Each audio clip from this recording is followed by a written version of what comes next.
تاریخ اسلام کے طالب علم جانتے ہیں کہ دین میں خلافت کی اہمیت کیا ہے اور یہ خلفائے راشدہ کے عہد زیرین کے بعد کن کن گھاٹیوں سے گزر کر بالآخر 1922 میں ختم ہو کر اہل اسلام کے دل پر وہ گھاؤ لگا گئی جس کے زخموں سے آج بھی خون رس رہا ہے۔ اگرچہ یہ حقیقت اپنی جگہ ایک وجود رکھتی ہے کہ جناب امام حسن رضی اللہ تعالی عنہ کے بعد تاریخ اسلام میں ملوکیت کا عمل دخل شروع ہو گیا تھا، لیکن اس کے باوجود ایک زمانے تک مسلمان حکمران خود کو خلیفہ ہی کہلاتے تھے، جس کی وجہ سے دنیا میں ہمارا ایک بھرم قائم رہا۔ مگر بدقسمتی سے یہ خستہ عمارت بھی ایک صدی قبل اس وقت زمین بوس ہو گئی جب ہندوستان کے کریا کریا میں یہ نعرہ گونج رہا تھا کہ بولیں اماں محمد علی سے، جان بیٹا خلافت پر دے دو۔ ناظرین، آپ دیکھ رہے ہیں اسپریڈ دی اسلام، جس نے آج کی اس زیر نظر ویڈیو کے لیے تاریخ میں سب سے طویل عمر رکھنے والی خلافت عثمانیوں کو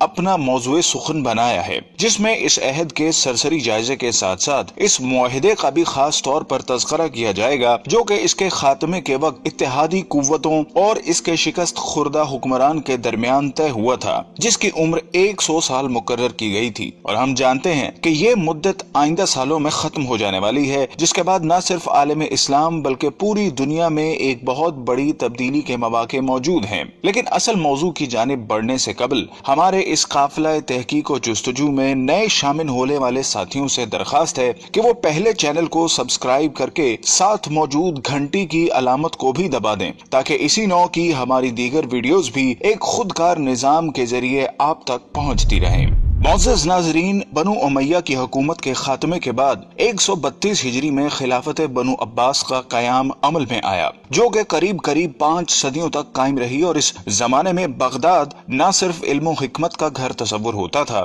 بلکہ اس کا شمار دنیا کی طاقتور ترین حکومتوں میں بھی ہوتا تھا، جس کو ہارون الرشید اور مامون الرشید جیسے خلفاء نے قوت و حشمت کی بلندیوں تک پہنچا دیا تھا۔ لیکن فطرت کے اس اصول یعنی ہر کمال رزوال کے تناظر میں جب 8ویں خلیفہ معتصم باللہ کے بعد عباسیوں نے محض ہوس اقتدار کو اپنا مطمع نظر بنا لیا تو ہلاکو خان کے ہاتھوں اس کا بھی خاتمہ ہو گیا، اور یہ تاریخ اسلام کا وہ خونی باب ہے جس کو رقم کرنے کے لیے شیر کا کلیجہ درکار ہے۔ لیکن چونکہ آج کا ہمارا موضوع خلافت عثمانیہ ہے جس نے اسی راک سے جنم لیا، سو ہم اسی تک محدود رہتے ہوئے ابھی اس سے صرف نظر کریں گے۔ ناظرین محترم، عین ان لمحات میں جب بلا لحاظ عمر و جنس مسلمانوں کا خون بغداد کی گلیوں کو سیراب کر رہا تھا اور تاتاریوں نے صرف مسلمانوں پر زندگی حرام کر دی تھی کہ ایک دیندار گھرانے میں ایک بچے نے آنکھ کھولی اور اس کے والدین نے نومولود کا نام عثمان رکھا، جس سے ان نامہربان موسموں میں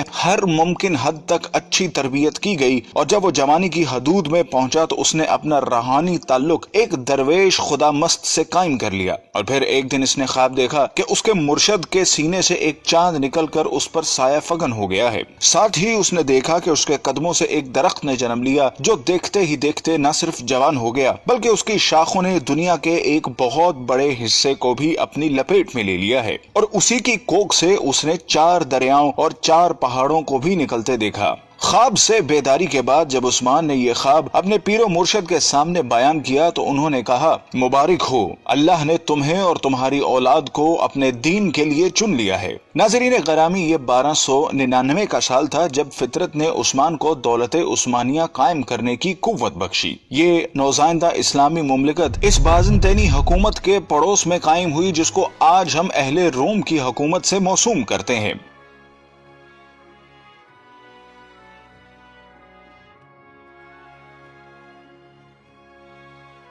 قابل قدر ناظرین، عثمان، جس کو ترک آج بھی غازی عثمان کے نام سے یاد کرتے ہیں، کا عہد حکومت ایک مثال کے طور پر پیش کیا جاتا ہے جس میں عدل و انصاف کی حکمرانی تھی۔ غازی عثمان نے اپنی زندگی میں ایک ایسی سلطنت کی بنیاد رکھی جو کہ آنے والی کئی صدیوں تک قائم رہی۔ یہ عظیم حکمران جب 1226 میں اس دنیا سے رخصت ہوا تو اس نے موت سے قبل اپنے بیٹے اور خان کو جو نصیحت کی وہ آج بھی کتب تاریخ میں ایک بہترین ضابطے کی صورت میں موجود ہے۔ اس نے کہا کہ جہاد فی سبیل اللہ اللہ کو قائم رکھتے ہوئے ہمیشہ دین اسلام کا پرچم سر بلند رکھنا اور ہمیشہ عدل و انصاف پر قائم رہنا۔ اس نے کہا کہ میری نسل سے جو شخص بھی اسلام سے بے وفائی کا مرتکب ہوگا تو وہ روز حشر رسول اللہ صلی اللہ علیہ وسلم کی شفاعت سے محروم رہے گا۔ اور پھر اس کے بعد 627 سال تک دولت عثمانیہ پر اسلامی خلافت قائم رہی، جس دوران کئی ایک نامور حکمران آئے جنہوں نے اس کی آبیاری کرتے ہوئے اسے دنیا کی ایک عظیم سلطنت میں بدل دیا۔ اور پھر آنے والے وقت نے ثابت کیا کہ عثمان کے خواب میں آنے والے دریاؤں میں دجلہ، فرات، نیل اور دریائے دینوب شامل تھے، جبکہ پہاڑوں میں کوہ طور، کوہ بلقان، کوہ کاف اور کوہ اطلس تھے، جو کہ بعد ازاں اس کی قلم رو کا حصہ بنے۔ ناظرین گرامی، جیسا کہ ہم نے عرض کیا کہ 1922 میں اس وقت خلافت عثمانیہ کو ایک بین الاقوامی معاہدے کی روح سے ختم کر دیا گیا، جس کے بعد اسلامی حکومتی مرکز کی چھتری سے نکل کر علیحدہ علیحدہ تشخص کی حامل ہو گئیں۔ لیکن ہم میں سے بہت کم لوگ ایسے ہیں جو اس معاہدے کے بارے میں آگاہ ہوں، جن کی تفصیلات ہم آپ کے سامنے رکھ رہے ہیں، جن کو جاننے کے بعد ہمیں امید ہے کہ آپ دنیا کے موجودہ حالات اور اس میں عالم اسلام کے حالت زار کے بارے میں بہتر تجزیہ کر سکیں گے۔ جب پہلی جنگ عظیم کے بعد ترکوں کو شکست فاش کا سامنا کرنا پڑا تو اس کے بعد اتحادی ممالک، جن میں برطانیہ اور فرانس جیسی قوتیں شامل تھیں، نے ترک سلطان سے معاہدے میں یہ شرطیں منوائیں جن کے مطابق سلطان کی تمام ذاتی املاک کو ضبط کر لیا گیا۔ خلافت عثمانیہ، جو کہ 3 بر اعظموں پر پھیلی تھی، کو توڑ دیا گیا، اور آپ اس کی وسعت کا اندازہ لگانا چاہیں تو حیران رہ جائیں گے کہ اس کو توڑنے کے بعد دنیا میں 40 آزاد ممالک وجود میں آئے، جن میں آج کی دنیا کے بیشتر اسلامی ملک شامل ہیں۔ گویا مسلمانوں کی قوت مختلف 40 دائروں میں تقسیم ہو کر رہ گئی، جس کے بعد یہودی اور نصرانی دنیا کے لیے سپر پاور بننے کا راستہ ہموار کیا گیا۔ ترکی، جو کہ اس سے قبل عالم اسلام کا مرکز تصور ہوتا تھا، کو سیکولر اسٹیٹ کا درجہ دے دیا گیا۔ سلطان کے 3 بر اعظموں پر پھیلے ہوئے اثاثوں کو ضبط کر لیا گیا، اور ترکی میں آئندہ 100 سال تک اسلامی نظام کے نفاذ اور خلافت پر پابندی عائد کر دی گئی۔ اس کے علاوہ اس کو معاشی طور پر تباہ و برباد کرنے کے لیے یہ شرط بھی رکھی گئی کہ وہ اگلے 100 سال تک اپنی معدنیات، جن میں تیل کی نمایاں دولت تھی، کو استعمال نہیں کرے گا، اور تیل کے مزید کنویں بھی نہیں کھودے جائیں گے۔ جبکہ مزید ظلم یہ کیا گیا کہ اس کی بندرگاہ باسفورس پر ترکی کی ملکیت کو ختم کرتے ہوئے اسے عالمی تصرف میں دے دیا گیا، اور یہ شرط رکھی گئی کہ ترک اس سے کسی بھی قسم کا ٹیکس وصول نہ کر سکیں گے۔ یہ تمام شرائط نافذ کرنے کے بعد ساتھ ہی یہ بھی طے کر دیا گیا کہ ترک سلطنت اگلے 100 سال تک اس معاہدے کا احترام کرنے کی پابند ہوگی۔ ناظرین گرامی، وقت اپنی مخصوص رفتار کے ساتھ چلتا رہا، اور ترک مسلمانوں اور بالعموم تمام عالم اسلام نے یہ صدی کس کرب سے گزاری۔